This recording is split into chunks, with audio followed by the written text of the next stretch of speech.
My collection of cabooses began with 1915 vintage cabooses for a planned traction layout, namely the Sacramento Northern.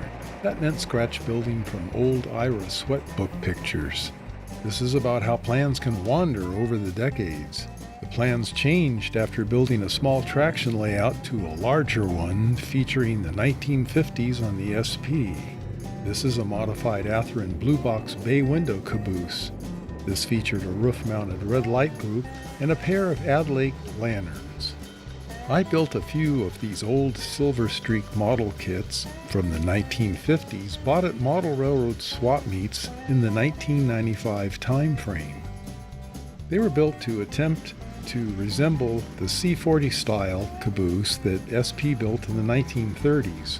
My interest spread to the Sacramento Northern's parent, the Western Pacific Railroad. This is a brass model of the kind of caboose that WP built out of old outside brace boxcars as an economy move. While the WP freight rolls by, we have a story to tell. There was once a famous hobby shop in Dallas, Texas, that was owned by Bobby Hall.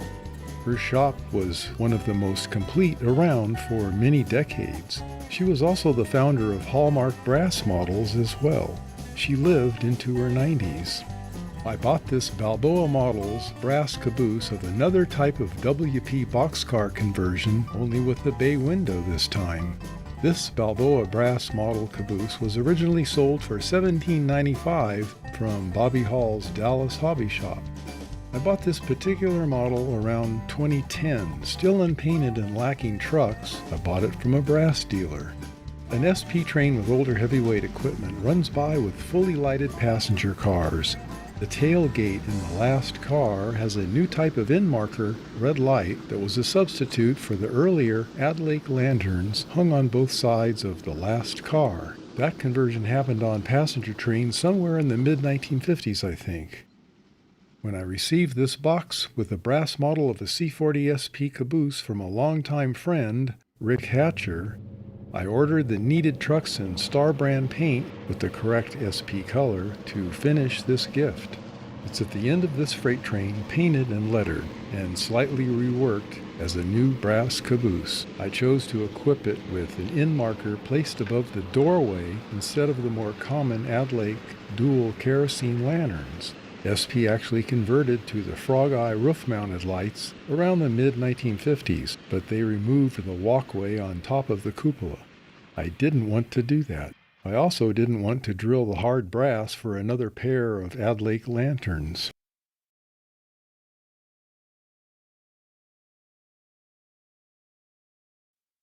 This is the dropout chassis. I added a bit of electronics to use the DCC track voltage to power the red LED end marker. It uses a diode bridge with its 4 diodes to convert the AC square wave DCC signal into the DC to power the LED. 2 resistors and a pair of 100 microfarad capacitors smooth out the poor contact that causes the LED blinking on dirty track. This bottom view shows the KD Power Pickup Caboose trucks with their phosphor bronze sliding axle pickups. I sectioned the channel stock spine to add better truck bolsters cast of zinc, like the type used in the old Silver Streak kits in the 1950s and 60s. I replaced these braces tapped for screw mounting the chassis to the body.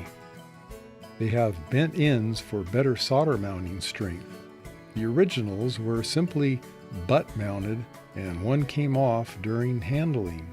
What do you think? Maybe the 60-year-old solder went bad.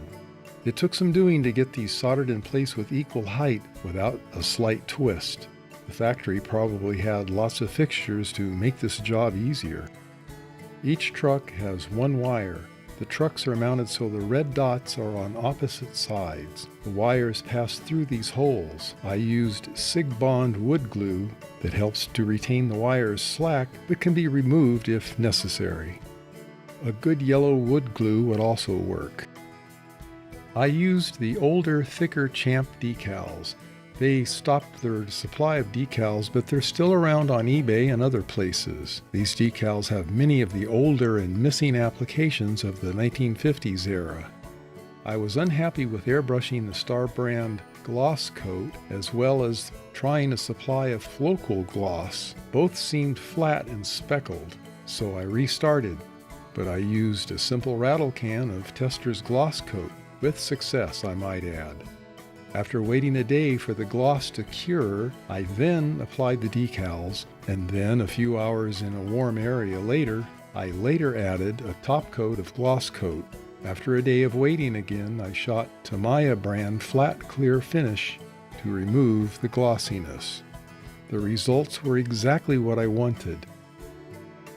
Decals with no noticeable film thickness that have very opaque lettering. I sprayed a little white into a cup to brush on the white on the appropriate grab irons. These curved grab irons are very close to the body, so to protect the body from the white paint, you can use a shim of thin mylar as a shield. This is the finished product, and I'm very pleased with its looks, and the Katy trucks help keep it level and free of derails.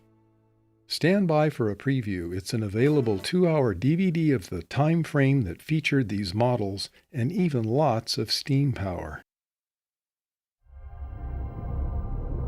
Look back to a great era. See steam power, both large and small, that was used on the SP in the early to mid-1950s. We extensively cover the San Francisco Peninsula to San Jose and Los Gatos, plus many other locations. There was a large group of 4882 cab-ahead locomotives still in service and formerly glamorous daylight passenger locomotives that were reassigned to freight duty as the premier passenger trains were dieselizing. Remember the Oakland Mole that served numerous SP ferry boats and many passenger and mail trains. We cover some fan trip trains on the Altamont Pass that was shared with the Western Pacific's own tracks. Recall how there were so many railroad structures and line-side artifacts that no longer exist on modern railroad lines that have been stripped bare of anything resembling these old days. This material was shot by 4 of the most talented and artistic cinematographers back in these times. See the early diesels during the mid-1950s that would soon push steam out of any assignments, one by one.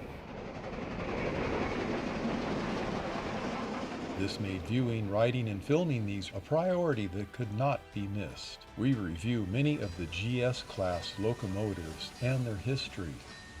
This fantastic material has waited for up to 70 years to be a part of your viewing.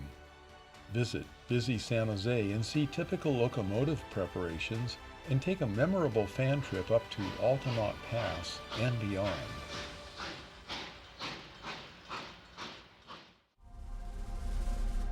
This is Niles SP Station across Alameda Creek from the Western Pacific tracks. These separate lines are both on the verge of Niles Canyon, and they both run crossing and recrossing each other up to Altamont Pass. And what a wonderful place Altamont was, with its railroad camp complete with living quarters. We bring back the 3rd and Townsend station that had morning and evening rush hour commute trains between San Francisco and San Jose. This was an intense operation, and at peak times the trains leaving both cities left in 3-minute intervals. We review the old commute coaches of the distant days and the newer 1950s bi-level cars. We bring the Fairbanks Morris Trainmaster diesels that in 1953 were way ahead of the other diesels in many ways. These would run during the late steam era and long into the 1970s when steam was a faded memory. Steam power still clung to life on the peninsula until 1957, and when the trains like the Coast Daylight dieselized, these 4884 Northerns ran out their years on commute train service. Here an FM Trainmaster in its original colors pulls the new 1950s bi-level commute cars. With our maps, you won't be guessing about where scenes are located and in what order. We also bring the GP9 diesels, introduced in 1954 by EMD. Some of these were outfitted with features to support passenger duty. Steam ran here for a few more years and it pulled passenger, mail, and freight trains.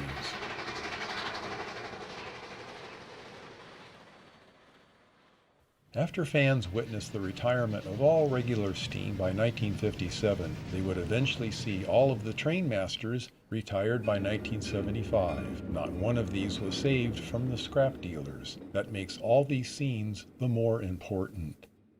Another service lost to the past, trains that served Los Gatos. These rare views began at Mayfield Cutoff. Some of these scenes look like a Norman Rockwell magazine cover painting, complete with a kid on a Schwinn bike that waits around the station.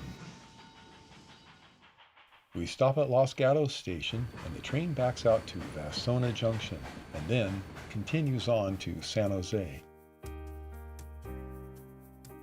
SP had a sizable fleet of ferry boats built around 1900 that ran passengers between San Francisco and Oakland. These tied up at the Oakland Mole, and we have several visits there.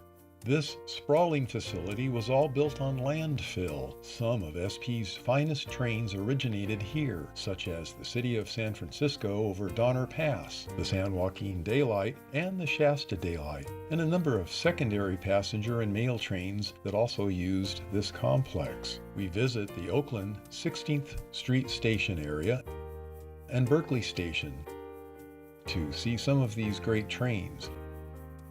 Then we see extensive action with all the great variety of freight, mail, and passenger trains around the greater East Bay area to the north. Trains such as 246 here to Sacramento, and they abound in this section of our East Bay nostalgia.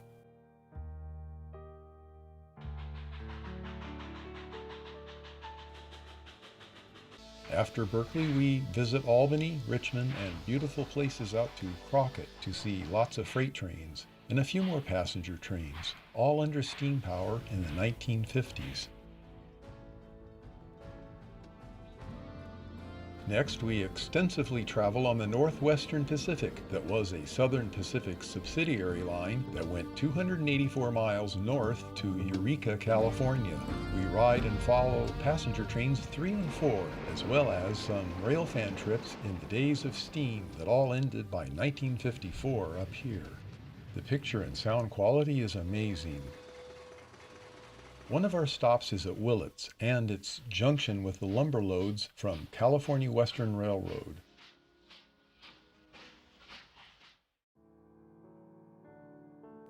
Then we ride down the line in a time when there were numerous stations and things of interest to historians and rail fans alike. Nearly all of this brings back things that have vanished from the entire scene down to Willits, other than sections of rails that are washed out or buried by nature's wrath.